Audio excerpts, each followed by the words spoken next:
Querido Deus Pai, aqui estamos nós, Pai, pedindo a Ti a Tua graça, a Tua misericórdia, porque agora vai ser o momento da ministração da Tua palavra.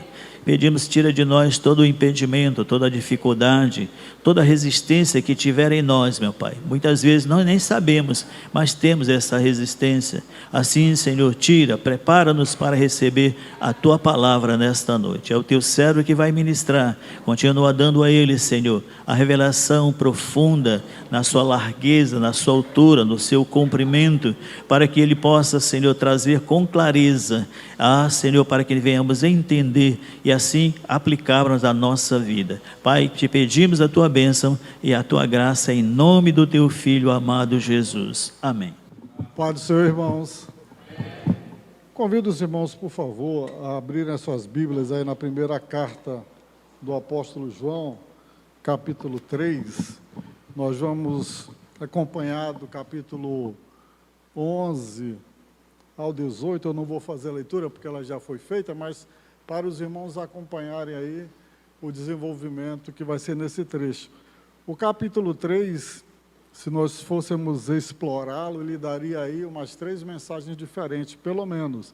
Mas nós vamos nos ater do versículo 11 ao 18, que praticamente fala de como deve ser o comportamento do crente em relação ao próximo. Então, o título da mensagem de hoje é O Amor de Deus e a Vida em Amor. Então, o título da mensagem, ele já deve falar muito para nós, porque nós estamos falando aqui do amor de Deus e como esse amor ele deve ser demonstrado não somente para com Deus, mas principalmente para com o próximo. A ideia é nós verificarmos como é difícil fazer isso na vida diária, na prática, e como nós tropeçamos nesse mandamento. Resgatando aqui ainda, os irmãos devem ter aí o estudo, a introdução que eu fiz, procurei lembrar do que ocorreu na Bíblia e do que ocorreu também na história da igreja, que não está na Bíblia, ao longo desses milênios. Então, a igreja ela sofreu grandes obstáculos, grandes lutas, passou por muitas tribulações. Passou por tribulações externas e aí, no limite, eles pagaram com a vida, né? Foram os mártires, foram para os coliseus defender a sua fé. Aí eu trouxe para cá, para um exemplo mais do nosso tempo, daquilo que a gente consegue observar no nosso dia a dia, em como está a igreja do Senhor Jesus no mundo. Então, nós podemos ver que, com um grau aproximado de certeza, que uma das grandes dificuldades que a igreja tem nesse momento é de amar o próximo. E quando eu falo a igreja, eu não estou me referindo à placa denominacional, estou me falando a igreja de Jesus na face da terra. Então, ela até tenta resolver o problema dizendo que ama a Deus, mas é muito fácil eu dizer que amo a Deus e eu não consigo amar a expressão de Deus em uma pessoa. Então, o apóstolo João, ele dedicou boa parte do seu evangelho e das cartas falando sobre a necessidade urgente de guardarmos os mandamentos do Senhor para termos vida em Cristo. E aqui, basicamente, o mandamento que ele está dizendo que ele insiste em que nós o guardemos é amar o próximo. E aí que entra o texto do versículo 11 ao versículo 18. Então, o versículo 11 do capítulo 3 diz assim, vocês podem acompanhar na Bíblia de vocês. Aí eu coloquei como título do primeiro capítulo, a necessidade de amar uns aos outros. Então, é um mandamento, é uma necessidade. Se não fizermos, porque é um mandamento, estamos pecando. Os irmãos entenderam a gravidade?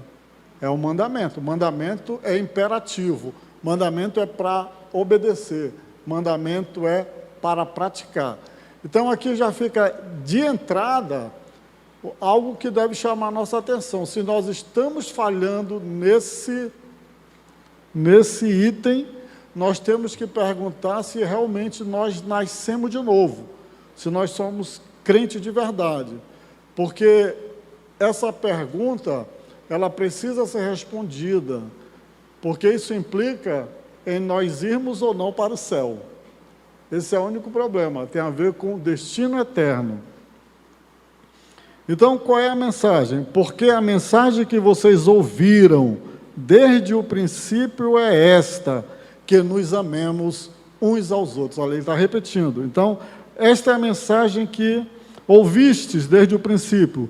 João havia enfatizado o mandamento de amar como sendo a palavra que eles ouviram desde o princípio. Aí, isso daí ele está há um capítulo atrás. Aí, na primeira carta dele, ele fala isso no capítulo 2, no verso 7. Mas ele também lembra o que Jesus falou, que está registrado no seu Evangelho, no capítulo 13, no versículo 34, que o Senhor Jesus, ele dá uma ordem que nós devemos nos amar. Que amemos uns aos outros. Então, a mensagem cristã básica é essa, ela não mudou. Ela vem através dos séculos, não mudou. A mensagem é que nós devemos nos amar. E aqui, irmãos, tem algo interessante que nós podemos, assim, para tentar massagear a nossa mente, que às vezes não está em paz, porque nós temos algum desconforto com o próximo, com um próximo que pode ser um próximo da igreja ou um próximo de outros relacionamentos. Então, como essa coisa não está muito resolvida, aí nós tentamos nos anestesiar. Mas, pastor, o que significa isso? Não, eu amo a Deus. Está resolvido o problema. Não, irmãos, Deus, ele é tão perfeito, e Jesus sendo Deus, ele diz assim, ó, a Bíblia se resume em 2 mandamentos. Um vertical, amar a Deus sobre todas as coisas, e o outro horizontal, ama o teu próximo. E lá na frente Jesus disse, se você não ama o seu próximo, que você está vendo, como é que você diz que vai me amar? Então aí, quando Jesus estava falando isso, ele estava falando para seus discípulos. Aí eu pergunto aqui, sinceramente, quem aqui se considera discípulo de Jesus? Levanta a mão igual como nós fizemos ontem lá na posse. Levanta, todo mundo se considera. Então, olha só, não anestesia a sua mente, não fuja para a 4ª dimensão, não se aliene, não pense que isso vai resolver o problema. Se você tenta canalizar que eu vou amar, não, amar Deus você tem que amar, mas se você está fazendo isso aqui como uma estratégia de saída de fuga, para não enfrentar aqui o seu irmão, é sério isso, né? Então, Jesus, ele manda aí, nós fazemos isso, e o apóstolo João, ele insiste nisso, que era para não deixar dúvida. Nós temos que aprender a conviver e amar o nosso próximo, independente da criatura difícil que ele possa ser, né? Então, trata-se de como nós devemos amar uns aos outros. Isso é o que importa para Deus. E aqui, o próprio João, ele vem auxiliando os seus leitores, dando um exemplo negativo de um irmão que não amou o seu irmão. Caim, um exemplo de ódio. Eu estava até falando com o pastor Jean, eu já tenho 56 anos de evangelho, porque eu nasci no evangelho. Eu nunca vi alguém com o nome de Caim. Nunca vi. Nem de Judas também, mas de Caim, parece que o Caim, ele foi amaldiçoado mesmo, né? O Caim, então aqui, João, ele pega o exemplo de Caim para fazer uma pedagogia com aqueles seus ouvintes. Ele diz no verso 12, né? Não como Caim. João apresenta Caim como um exemplo negativo que não estava bem com Deus. Suas obras eram más. E ele odiava seu irmão. Então, Caim, ele fazia parte de uma pequena congregação lá do Antigo Testamento, primeira congregação que existiu. Imagine só, num lar que tinham 2 filhos, 2 congregações, e eles se odiavam. Pelo menos um odiava, o Caim odiava Abel, né? Eu creio que Abel não odiava Caim. E aí que está um problema, irmãos. Quantas pessoas não existem no meio da congregação que carregam ódio do seu irmão de uma forma velada, de uma forma que não é explícita, né? De uma forma que não é explícita, e acalenta isso por muito tempo. Será que isso pode ter um desfecho bom? Olha o que aconteceu com Caim. Caim era do maligno. Podemos presumir o seguinte, aí eu coloquei 7 características, ou 7 apontamentos para descrever a descida de Caim até o desfecho final, quando ele mata Abel. Então ele teve uma educação piedosa, que deveria tê-lo equipado para amar, mas ele escolheu não fazer. Ele nasceu no lar de crente, ele nasceu no lar cujo pai e cuja mãe conversavam com Deus no paraíso. Então, tinha tudo para dar certo, não tinha não, pastor Jean? Tinha tudo para dar certo, mas ele escolheu não ouvir. Segundo, a desobediência de Caim veio com a falta de fé, e a gente pode ver isso numa leitura em Hebreus capítulo 11, versículo 4, que resultou primeiro em desobediência e depois ódio. Olha aí como uma coisa anda de mão dada com a outra, né? A desobediência, o terceiro, a desobediência e o ódio de Caim o tornaram miserável. Como está lá em Gênesis 4 e 5, Caim recusou o aviso que Deus lhe deu e caiu no pecado do ódio. Ele foi avisado, mas ele preferiu alimentar o ódio. Irmãos, isso é muito pesado, não é? Deus se preocupou em falar diretamente com Caim, mostrando-lhe o absurdo que era ele ter ódio do seu irmão, mostrando-lhe o absurdo daquela situação, e que se ele simplesmente entrasse pelo caminho correto, ele ia ser aceito da mesma forma que Deus estava aceitando o seu irmão Abel, mas ele não quis. E aí fica uma lição para nós, né? Deus fala, nos adverte, e a gente entra por aqui, a mensagem, e sai pelo outro lado. O pecado do ódio de Caim levou-o à ação contra aquele que ele odiava. O problema de guardar o ódio é isso, que ele é como uma panela de pressão. Às vezes aquela pressão tem que sair por algum lugar, e geralmente é contra a pessoa que é odiada. Então, não teve uma outra alternativa, né? Ele consumou aquilo que ele nutria no seu coração. E quando ele é confrontado com Deus, ele foi evasivo sobre o pecado do ódio e tentou escondê-lo, mas Deus descobriu. Irmãos, Deus estava brincando assim, entre aspas, com Caim. É claro que Deus sabia o que estava no coração dele, mas Deus, de uma maneira tão benigna, tão misericordiosa, tão pedagógica, estava lá: olha, Caim, não vai por aqui, se tu for por aqui, vai dar isso, o pecado está na tua porta, mas cabe a você controlá-lo. Né? Deus mostrou o seu amor para com Caim.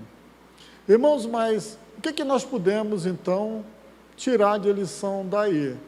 Nós percebemos que nós decidimos, nós temos o livre-arbítrio de escolher o que nós vamos semear no nosso coração, mesmo sendo admoestados pela palavra de Deus. Lá, Deus falou verbalmente com Caim. Aqui o Senhor está falando na forma escrita, na sua palavra. Mas os corações são humanos. Como é que nós vamos responder? Como nós estamos respondendo aquilo que o Senhor está falando conosco, que nos impede de viver uma vida plena, de amor a Deus e amor ao próximo. Será que eu estou tendo alguma conduta que me distancia do meu irmão, que me distancia de uma pessoa que não é do meu círculo de fé, mas é o meu próximo? O que tem em mim que me leva para longe dessa pessoa, né? E no capítulo 2, o amor como evidência do novo nascimento. Se eu disse, por isso que eu perguntei, quem se considera discípulo de Cristo? Todo mundo levantou a mão. Só é discípulo de Cristo quem nasceu de novo, quem confessou a Jesus como Salvador, quem se arrependeu dos seus pecados, quem se batizou, quem seguiu todo aquele protocolo. Se com a boca creres, não é isso? E confessares, né? Coração creres e confessares com a boca, que Jesus é o Senhor, né? Então, se nós fizermos isso, nosso pecado foi perdoado, nós entendemos que estamos em comunhão com Deus, a gente só pode dizer isso.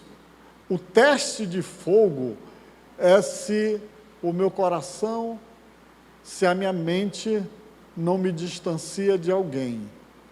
Eu não posso ver aquela pessoa que não, eu vou por aqui. Ela vem ali, eu vou por aqui. Se existe isso, acredite, você e eu não nascemos de novo. Porque aquele que nasceu de novo, ele perdoa.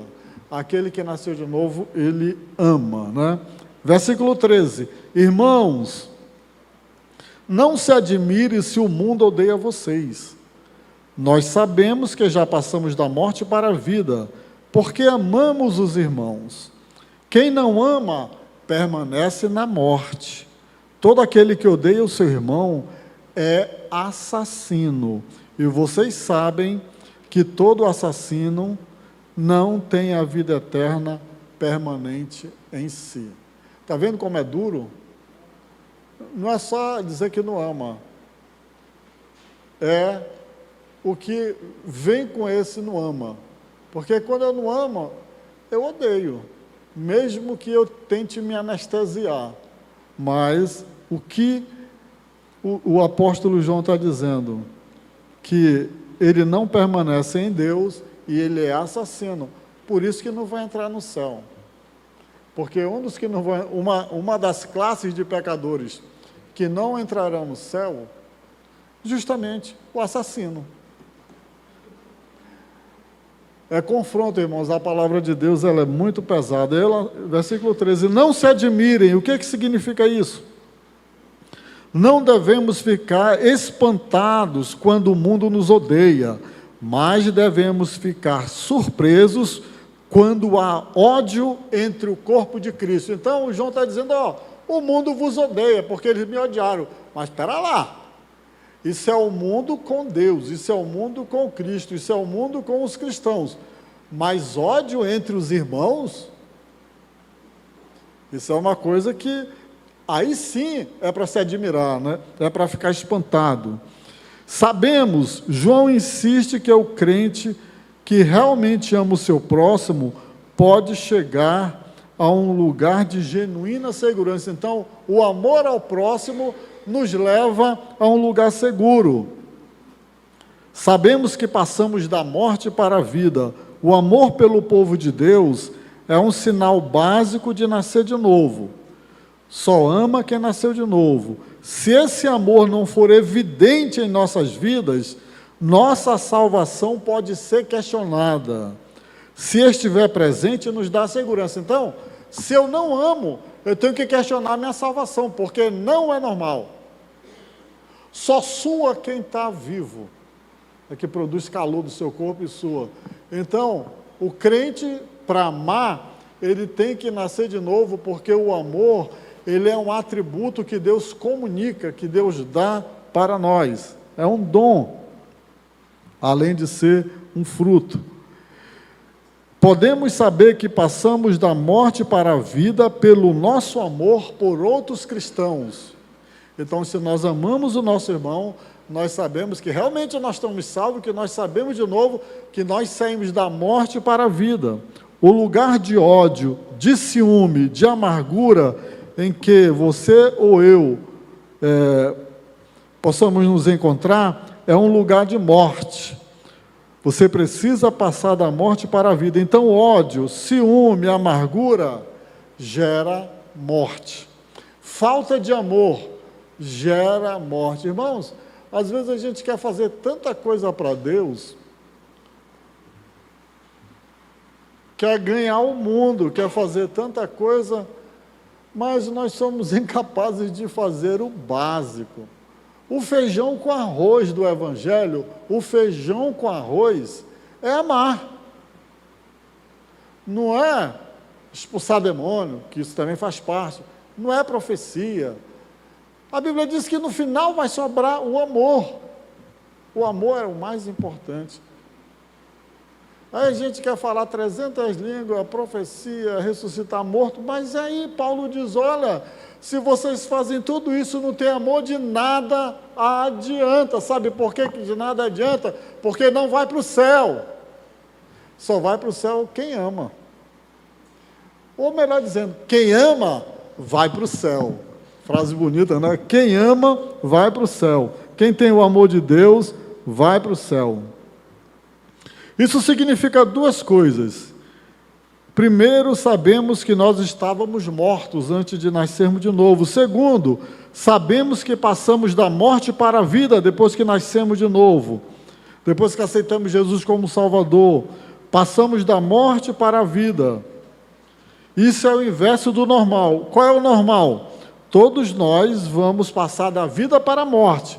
Mas quem tem o amor, passou da morte para a vida, porque ele sabe que o nome dele está escrito no livro da vida. Irmãos, como é que nós podemos como é que nós podemos abrir a boca e dizer que estamos em comunhão com Deus, se o sinal mais evidente da comunhão com Deus é o amor? Isso é um sinal, isso é uma pergunta que nós precisamos fazer. Precisamos responder. Isso fala sobre nossa busca por comunhão. Se amarmos os irmãos, desejarmos estar com eles, e mesmo que tenhamos sido espancados por eles e machucados por irmãos desamorosos, ainda haverá algo em nós nos atraindo de volta à comunhão com os irmãos que amamos. Somos filhos do mesmo Pai, né? Cristo morreu por nós, o Espírito Santo está dentro de nós. Então, nós fazemos parte do corpo de Cristo. Cada um de nós aqui somos um membro do corpo de Cristo, somos um membro ligado ao corpo. Então, o membro, o meu dedo tem harmonia com a minha mão, ele está ligado às veias, às células, o sangue que passa aqui dentro, está tudo ligado. O meu dedo, ele não quer sair da minha mão, ele quer ficar lá. Assim devemos ser nós, no meio da igreja. O nosso coração, ele deve anelar por nós estarmos juntos. O corpo se atrai, né? Os membros se atraem, porque o cabeça é Cristo, né? Então, todos nós estamos ligados em Cristo. Então, nós devemos nos atrair e não ter repulsa um pelos outros. Um determinado pregador disse: você os ama por amor a Cristo? Ama quem? Você ama os seus irmãos por amor a Cristo? Você diz a si mesmo: esse é um do povo de Cristo, esse é um que carrega a cruz de Cristo, esse é um dos filhos de Deus, portanto eu o amo e eu tenho prazer na sua companhia. Então, será que nós fazemos essas perguntas para nós? Será que eu estou olhando para alguém e estou dizendo: olha, esse daí tem a marca de Cristo, esse daí trabalha por Cristo, esse daí tem boas obras, esse daí, aquele outro ali, mesmo com dificuldade, mas ele está se arrastando ali, querendo a graça do Senhor todo dia, se fortalecer. Será que eu amo essa pessoa? Por esse esforço e por essa identificação? Se a resposta for sim, então isso é uma evidência que eu não estou no mundo. Isso é uma evidência que eu nasci de novo, que eu estou ligado em Cristo. O contrário também é verdadeiro. Se eu não sinto nenhuma atração, se eu não sinto nenhuma admiração, se eu não sinto nenhuma alegria por um servo de Deus que está ali na luta, buscando ao Senhor, esperando a volta de Jesus, significa que eu também não estou ligado no corpo de Cristo. Então, irmãos, nós temos que analisar, causa e consequência. Tudo é causa e consequência. Eu estou amando, se eu estou amando, eu estou ligado. Não estou amando, vou rever os meus conceitos e valores, não é isso? Eu quero reconstruir. Eu tenho que voltar lá atrás e dar uma checada. Senhor, eu estou salvo mesmo? O que aconteceu? Antes eu queria estar lá, agora eu não quero mais estar. Talvez seja por isso que a palavra de Deus diz assim: não abandoneis as vossas congregações, como é costume de muitos. Irmãos, está aqui, a resposta para os desigrejados. Não amam. O amor de Cristo, aí, os desigrejados que estão me vendo, se daí já serve para você fazer uma autorreflexão. Crente de internet que não busca a comunhão dos irmãos. Está aqui a palavra de Deus está dizendo.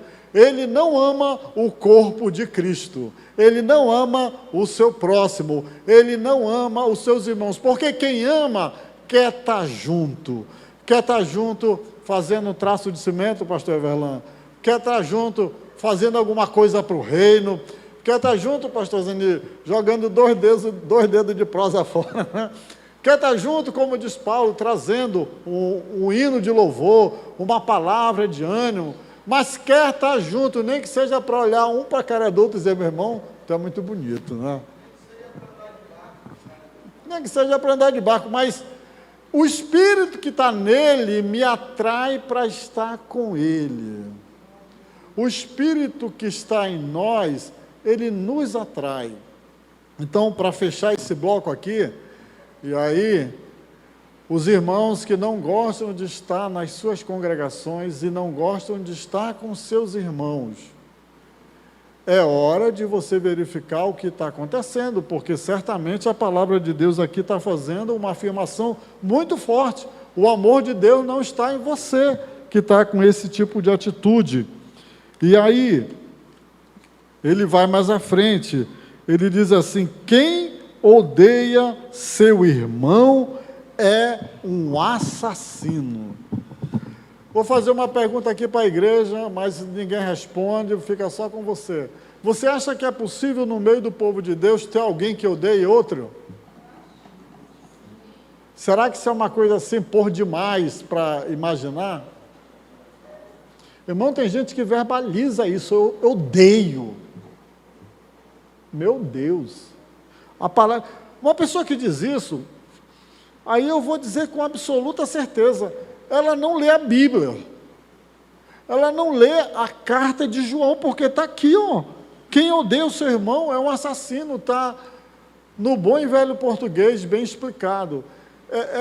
Vou fazer essa pergunta direita aqui, a afirmação que João diz, aí eu vou perguntar se vocês estão entendendo o que João está dizendo. Quem odeia seu irmão é assassino. Dá para entender o que ele está dizendo? Então perceba, por mais que você nutra algum sentimento negativo por alguém, ame-se pelo menos a você mesmo, porque tenha piedade da sua alma, porque a palavra está chamando de assassino aquele que odeia seu irmão. Odiar o nosso irmão é assassiná-lo em nossos corações. Às vezes a gente assassina alguém. Imagine só, irmãos, eu não sei quanto tempo esse prédio aqui foi construído. Quem é das antigas aqui? Em quantos anos aqui foi construído? 3 anos? A construção levou 3 anos? Pois é, a construção, vamos dizer que tenha levado 5 anos. Mas, se nós quisermos demolir, a engenharia moderna, ela vai furar aqui nos lugares estratégicos, colocar alguma banana de dinamite, e em 5 segundos ela aperta o botão aqui assim, pim, aí a eletricidade corre em série, explode tudo, desmorona. Como é que nós podemos assassinar o nosso irmão? Tem gente que levou uma pessoa, vou pegar aqui a missionária Rosilene, uma Rosilene nos altos dos seus 55 anos agora, 55, ela levou 55 anos para estar aqui. Aí vai alguém e destrói, assassina a vida da irmã no coração, falando mal, falando mentiras, levantando falso testemunho, assassina o irmão. Então você não pode assassinar fisicamente, mas você destrói a reputação da pessoa em poucos segundos, né? Então, quem é que faz isso? É o que odeia seu irmão. Porque aquele que ama seu irmão não permite que isso aconteça, né? Então, embora não possamos realizar a ação de matar ali fisicamente, por covardia ou medo de punição, desejamos que essa pessoa morra, ou, ignorando outra pessoa, podemos tratá-la como se estivesse morta. Então, eu sou muito covarde para matar alguém, mas eu posso desprezar aquela pessoa. Ela está morta para mim, né? Tem outras pessoas que dizem assim, essa pessoa está morta para mim. O ódio pode ser demonstrado de forma passiva ou ativa. Eu peguei aqui duas frases de dois pastores do passado. No coração não há diferença. Olha só, no coração. No coração do homem não há diferença. Odiar é desprezar, é cortar relações, é assassinar, é simplesmente o cumprimento dessa atitude. Esse foi o Barker. E o que o Spurgeon falou? Todo homem que odeia outro tem o veneno do assassinato em suas veias. Olha só, é um assassino ali em potencial.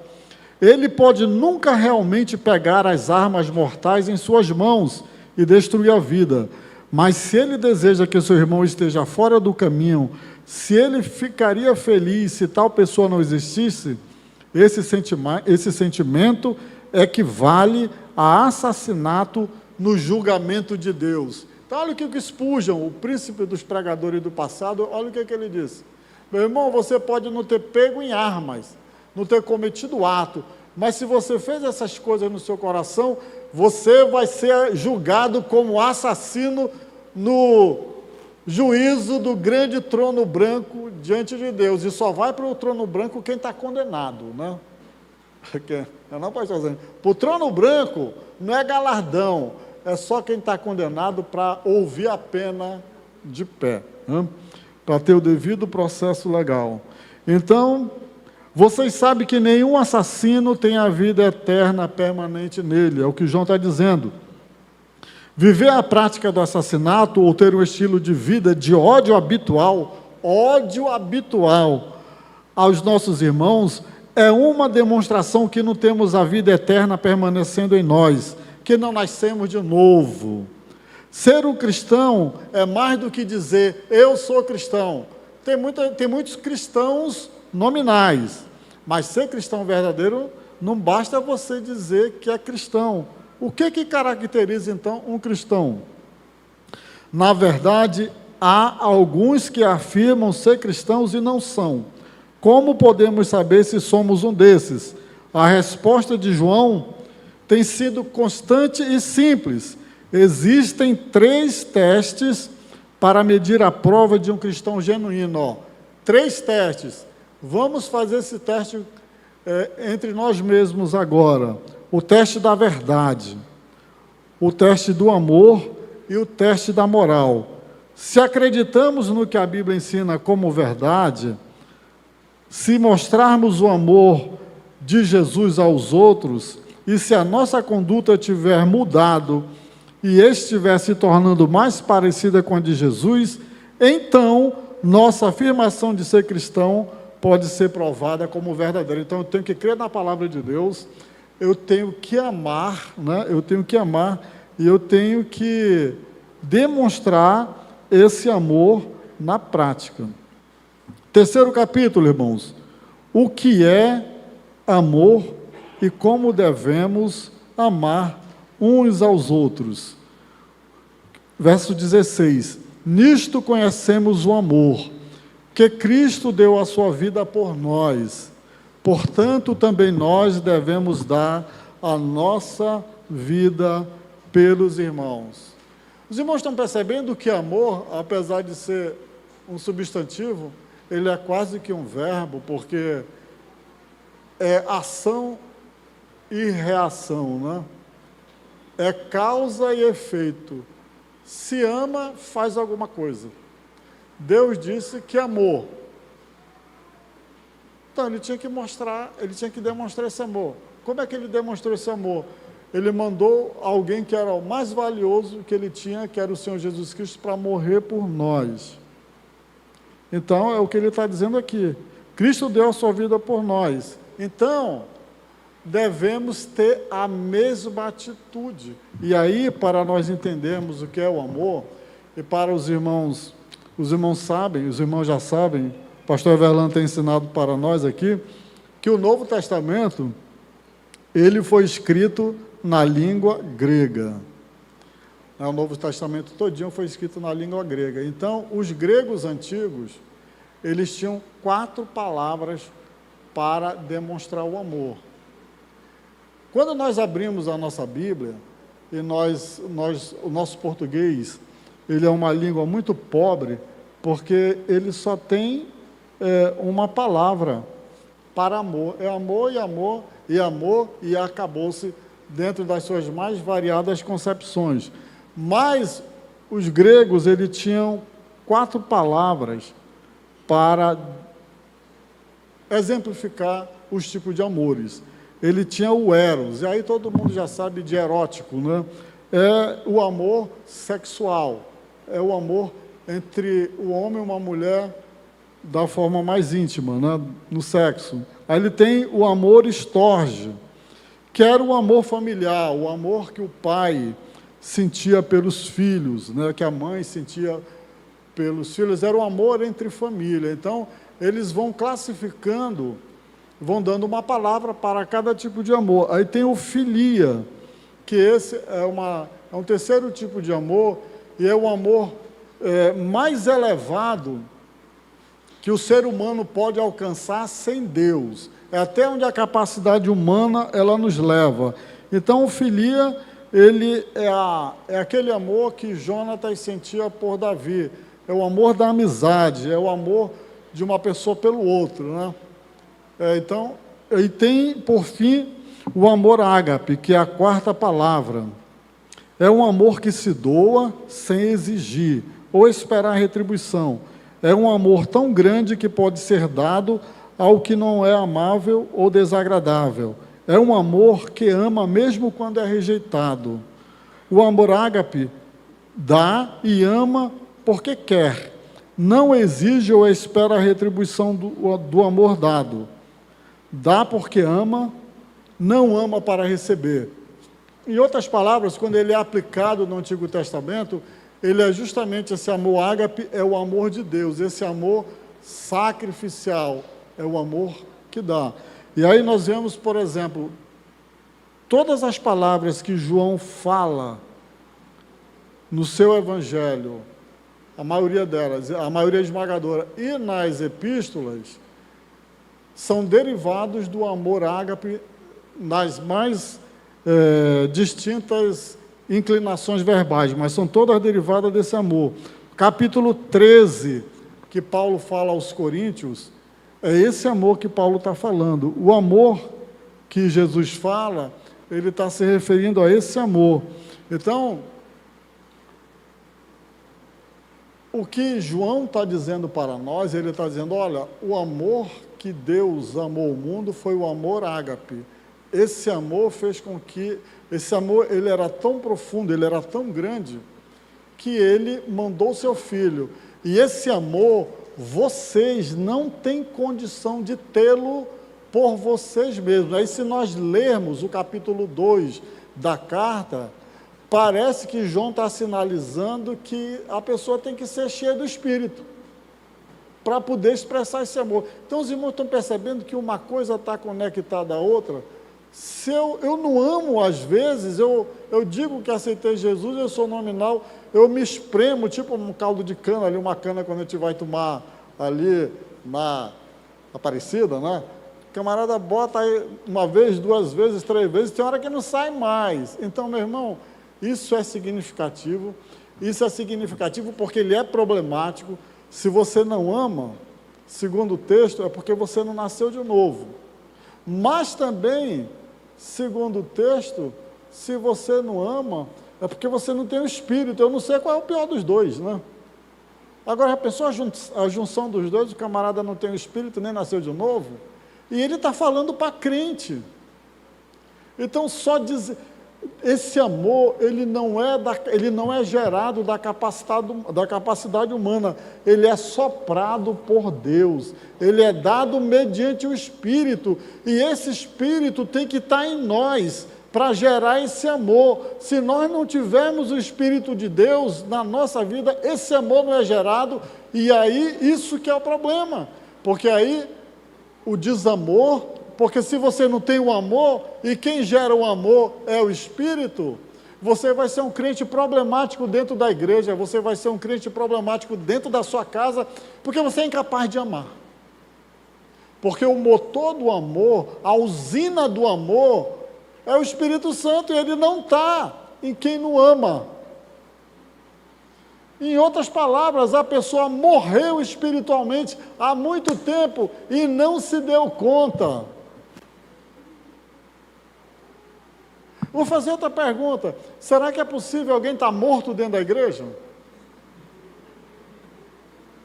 Irmãos, e daqui eu vou pular para o final, e aí vocês desenvolvam como puder na congregação, mas a conclusão diz assim, antes da conclusão, qual é o limite para o amor? E aí é quando uma pessoa chega para nós. Como é que nós demonstramos o amor? Uma pessoa carente, um nu, alguém, um mulambo que anda na rua, uma pessoa que não tem comida, uma pessoa totalmente excluída, chega com fome, chega sem roupa, chega sem calçado. Como é que nós vamos tratar essa pessoa? Nós vamos só orar por elas e despedi-las? Ou o que o João está dizendo é que nós temos que compartilhar o que ela não tem para suprir a necessidade dela. Por isso que Paulo também diz que aquele que nós devemos trabalhar, ganhar dinheiro com as nossas próprias mãos, para nós ajudarmos na necessidade dos outros. Então, qual é o limite para esse tipo de amor? Na ajuda do próximo. Isso aqui é muito importante que você ouça, para ninguém também fazer você de besta e se aproveitar da sua boa vontade ou do seu amor. O único limite é aquele que o próprio amor impõe. Quando nós damos algum bem para uma pessoa, se atender à necessidade percebida ou imediata lhe faz mal em vez de bem, então a coisa amorosa a fazer é não dar a ela o que ela pede, mas em vez disso, dar a ela o que ela realmente precisa. Porque tem gente, irmãos, que a gente vai dar a mão, ela quer o corpo todo, né? Então, a pessoa está com uma necessidade, a gente tem que trabalhar em cima da necessidade dela. Talvez uma coisa um versículo para melhor esclarecer isso, é uma tradução do Salmo 23, verso 1, que para mim é a mais adequada. Ela é traduzida assim: o Senhor é o meu pastor, e eu tenho tudo o que preciso. É uma outra forma de dizer: nada me faltará. Eu tenho tudo o que eu preciso, Deus vai me dar, não é aquilo que eu quero, é aquilo que eu preciso. Então, se Deus é assim, e Ele é dono dos bens, e nós somos mordomos, nós também temos que ajudar a pessoa cirurgicamente naquilo que ela precisa, e não naquilo que ela quer, porque ela vai querer o mundo, pastor Zanir. Ela vai chegar na sua ótica lá, ela está precisando de um óculos. Ela não vai querer só o óculos, ela vai querer a ótica. Então, a gente precisa ter esse entendimento. Conclusão: Guardar os mandamentos do Senhor é importante para a oração respondida. Quando amamos o nosso próximo, estamos cumprindo os seus mandamentos. Quem guarda os mandamentos do Senhor está em comunhão com Deus e desejará fazer aquelas coisas que são agradáveis aos seus olhos. Se você está em comunhão com Deus, você vai querer fazer aquilo que lhe agrada. E uma das coisas que agrada a Deus é que nós amemos o nosso próximo. Devemos ter corações que apenas desejem agradar ao Senhor em tudo o que fazemos. A pergunta que eu faço: será que tudo que eu estou fazendo agrada a Deus? Pense nisso. Viva o amor de Deus e viva uma vida em amor. Que Deus abençoe. Vamos fazer uma oração nesse momento. Eu convido aqui nosso pastor Everlan para fazer uma oração, que o Senhor tenha misericórdia de nós e que nós possamos vencer essa dificuldade diária, que nós possamos expressar o amor de Cristo na nossa vida. Senhor, meu Deus e Pai, nós te louvamos, te agradecemos, Senhor, pela Tua palavra. Pai bendito, Tu que és um Deus de amor, um Deus de graça e de misericórdia. Assim o Senhor também espera que nós, como Teus filhos, também possamos ser um reflexo desta graça, desta misericórdia, deste amor que o Senhor demonstra por nós e demonstrou com a Tua atitude de dar o Teu Filho em nosso favor quando ainda éramos inimigos do Senhor. Meu Deus, enche o nosso coração, Pai, dessa compaixão. Ajuda-nos a viver, Senhor, este amor genuíno e verdadeiro da Tua palavra. Ajuda-nos, Senhor, a verdadeiramente ser Teus discípulos, pois assim diz a Tua palavra. O mundo saberá que nós somos Teus discípulos quando nós amarmos uns aos outros, diz a Tua palavra. Meu Deus, assim nós queremos, Pai, aprender contigo, aprender de Ti, Senhor, aprender e sermos cheios do Teu Espírito Santo, para que possamos viver esta graça, para que possamos experimentar, Senhor, esta unidade em meio ao Teu corpo, ao Teu povo, Senhor, para que possamos experimentar bênçãos novas, coisas novas, e o derramar do Teu Espírito sobre nós. Tua palavra diz que onde os Teus filhos estão vivendo em comunhão, em unidade, ali o Senhor ordena a Tua bênção. Assim, meu Deus, ordena a Tua bênção sobre nós, derrama a Tua graça sobre nós. Precisamos de Ti, Senhor, ajuda-nos a perdoar uns aos outros, a perdoar as nossas faltas, as nossas ofensas uns aos outros, Pai, para que nós possamos viver em comunhão contigo e comunhão uns com os outros. Assim nós oramos a Ti, meu Deus, e Te pedimos, Pai, em nome de Jesus, te agradecemos. Amém.